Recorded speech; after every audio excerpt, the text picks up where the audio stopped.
Hello students, इस वाले video में हम मैथमेटिक्स सेक्शन के 30 क्वेश्चंस कंप्लीट करेंगे।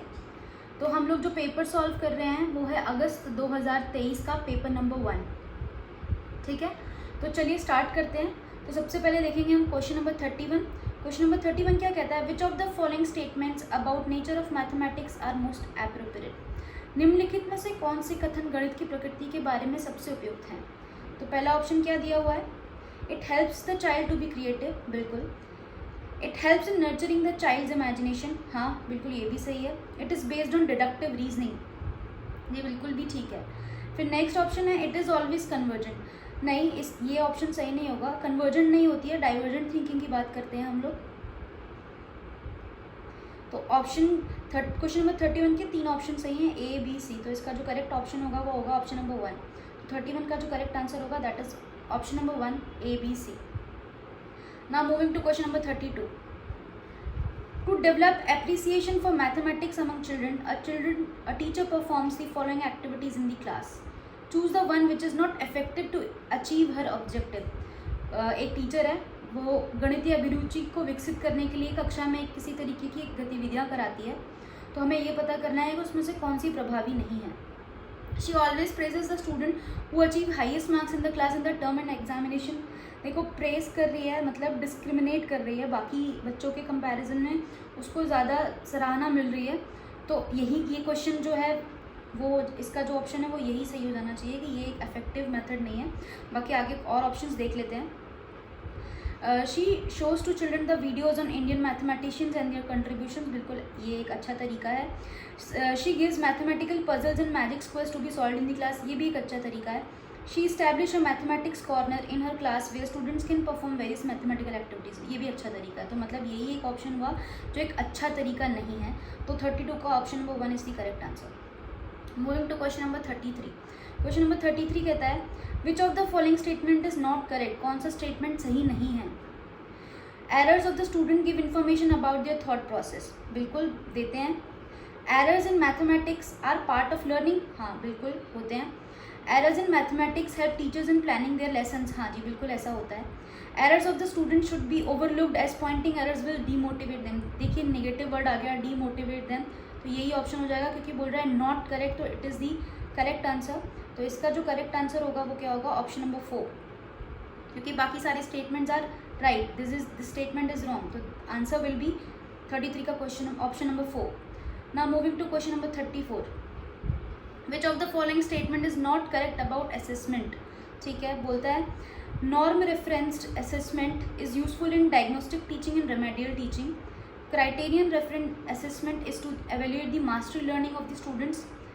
Criterion reference assessment is useful in diagnostic testing and remedial teaching. ठीक है, norm reference assessment tells us where a student stand as compare to the other students in a performance. तो देखिए, सबसे पहले ये इस question का आंसर जानने के लिए हमें पता होना चाहिए कि जो नॉर्म रेफरेंस्ड असेसमेंट है और जो क्राइटेरियन रेफरेंस असेसमेंट है वो होता क्या है। तो देखिए, नॉर्म रेफरेंस असेसमेंट में क्या होता है, इसमें हम लोग बच्चे का ऑर्डर प्लेस करते हैं, मतलब वो कौन सी रैंक पे आ रहा है। तो मतलब क्या करना है, बेसिकली हम क्या कर रहे हैं, सारे बच्चों में से जितने बच्चे हैं उस बच्चे में से उस पर्टिकुलर बच्चे की रैंकिंग कर रहे हैं। मतलब हम डिस्क्रिमिनेट कर रहे हैं किसकी अच्छी रैंक है और किसकी खराब रैंक है। ठीक है, जबकि जो आपका क्राइटेरियन रेफरेंस असेसमेंट होता है ना, ये इंडिविजुअल स्टूडेंट के डेवलपमेंट पे बात करता है, इंडिविजुअल स्टूडेंट के डेवलपमेंट पे बात करता है। ठीक है, तो इसका जो ऑप्शन का इस क्वेश्चन का जो आंसर होना चाहिए वो क्या होना चाहिए? देखिए, पहला ऑप्शन तो यही बोल रहा है norm reference assessment is useful in diagnostic teaching and remedial teaching. नहीं, ऐसा नहीं है भाई, वो तो क्या कर रहा है, डिस्क्रिमिनेट कर रहा है। वो क्या कर रहा है, एक्चुअल परफॉर्मेंस और प्रोग्रेस बच्चे की बता रहा है। मतलब ये क्या कर रहा है, किसी भी ग्रुप में एक बच्चे के ऑर्डर को रैंकिंग को बता रहा है। तो ये वाला ऑप्शन तो इसका जो क्वेश्चन नंबर 34 का ये वाला ऑप्शन ही इसका सही होगा, क्योंकि नॉट करेक्ट बोला है। ठीक है, जबकि ये ऐसा नहीं करता है, ये क्या करता है, रैंकिंग बताता है, डिस्क्रिमिनेट करता है। ठीक है, नेक्स्ट ऑप्शन देख लेते हैं। Criterion reference assessment is to evaluate the mastery learning, बिल्कुल ये इसका काम यही है। ये यही करता है। क्राइटेरियन रेफरेंस असेसमेंट, बिल्कुल ये डायग्नोस्टिक टेस्टिंग करता है। रेमेडियल टीचिंग, मैंने अभी बताया आपको, ये इंडिविजुअल के डेवलपमेंट पे बात करता है। अब फिर नेक्स्ट क्वेश्चन है norm reference assessment tell us where a student stand, मैंने अभी बताया रैंकिंग की बात एनआरए करता है, तो मतलब ये ऑप्शन भी सही है। तो कौन सा सही नहीं था? Option number 1। Now moving to question number 35। Question number 35 कहता है मैथमेटिकल लर्निंग मटेरियल क्या होते हैं? तो they help teachers in demonstrating the formula, okay. They help students in self learning, okay. They help teachers in providing instructions, okay. Develop learning environment in the class, देखिए ये option तो बिल्कुल सही है, वो डेवलप करते हैं learning environment in the class और एक बच्चे को हेल्प करते हैं सेल्फ लर्निंग के लिए, ठीक है। तो ऑप्शन नंबर बी और डी ही इसका करेक्ट आंसर होगा। तो 35 का जो आंसर होगा वो होगा option number C. Option number B and D आदि correct answer. Now moving to question number 36। Question number 36 क्या कहता है? According to NEP National Education Policy 2020 olympiads and competitions in various subjects will be dash across the country, इनको क्या किया जाना चाहिए? मजबूत किया जाना चाहिए। तो इसका जो करेक्ट आंसर होगा strengthen, option number 2। Moving to question number 37। Question number 37 क्या कहता है?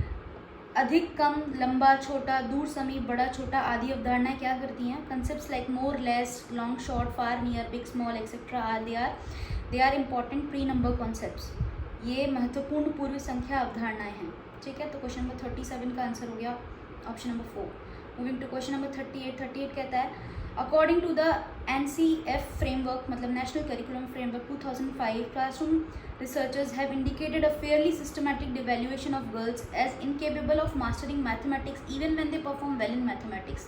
What is the most appropriate reason for this? मतलब क्या कह रहा है कि राष्ट्रीय पाठ्यचर्या रूपरेखा के अनुसार लड़कियों को गणित में विशेष योग्यता के योग्य न मानकर उनका काफ़ी व्यवस्थित अवमूल्यन होता है, जबकि वे गणित में अच्छा प्रदर्शन करती हैं। तो इसका उपयुक्त कारण क्या है? क्या रीज़न है इसका?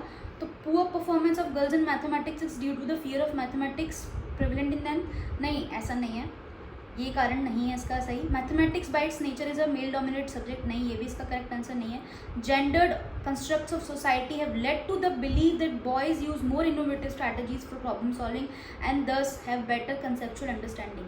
देखिए, जहाँ भी समाज में लिंग संबंधी धारणाओं की बात आती है तो वो ऑप्शन ही आपका मोस्ट एप्रोप्रिएट होगा, इसलिए option number 3 will be the correct answer. Now moving to question number 39। Classroom researches have shown that most of the students find mathematics more difficult than other subjects they study in the same class. Which of the following aspects of the nature of mathematics adds to this fear? क्या कारण हो सकता है? गणित की प्रकृति का निम्नलिखित में से कौन सा पहलू इस भय को बढ़ाता है? तो क्या इसका जो करेक्ट आंसर होगा वो होगा इसका जो गणित का जो प्राथमिक अवधारणाओं की अमूर्त प्रकृति, जो एब्स्ट्रैक्ट नेचर है अपने प्राइमरी कॉन्सेप्ट्स इन मैथमेटिक्स का, वो इस फियर को ऐड करता है। तो 39 का ऑप्शन नंबर 4। ना क्वेश्चन नंबर 40। क्वेश्चन नंबर 40 क्या कहता है? Which of among the following has worked in the field of mathematical astronomy, तो बिल्कुल इसका आंसर होगा आर्यभट्टा जी।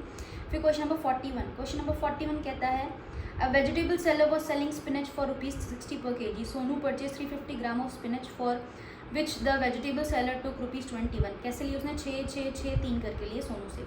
तो बताना है which of the following statement is true regarding the mathematical skill use by the vegetable seller. देखो, 60 रुपये पर kg बेच रहा था, सोनू ने 350 ग्राम यूज़ किया, तो उसने 21 रुपये लिए, कैसे करके लिए? 6 तो कौन सा स्किल यूज़ किया गया है मैथमेटिक्स का? ट्रू है regarding the skill use by him.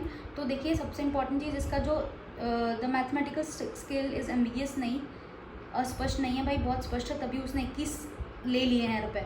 This skill is not useful to solve mathematical, बिल्कुल ये स्किल यूज़ की जाती है, तो ये भी ऑप्शन गलत हो गया। Such skills help in developing alternate strategies for solving mathematical problem. हाँ, ऐसी स्किल्स, मतलब उसको ये पता है, उसने क्या किया, 60 पर kg मतलब 100 ग्राम को उसने 1000 ग्राम को उसने 100 ग्राम में डिवाइड कर लिया।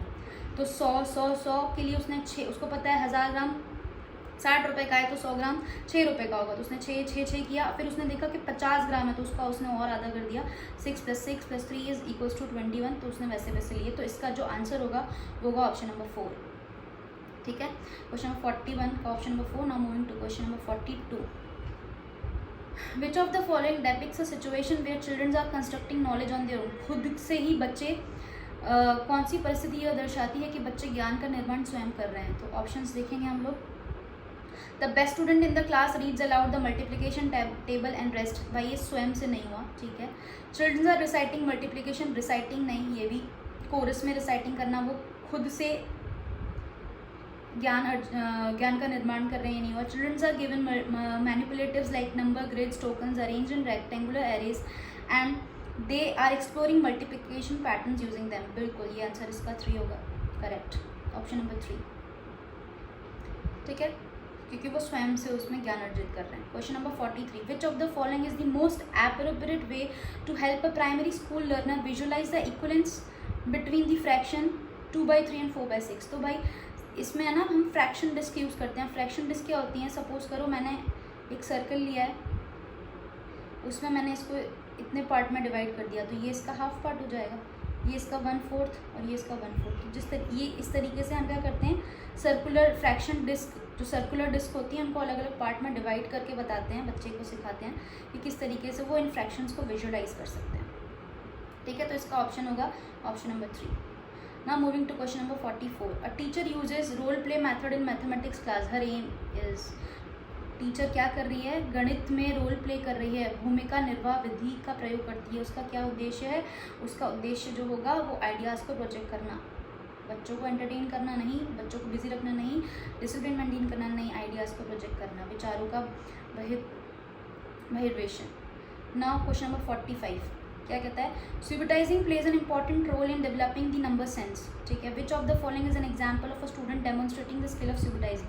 देखो स्यूबिटाइजिंग होता क्या है, सपोज करो ये मेरा एक पेपर है, इसमें मैंने क्या किया,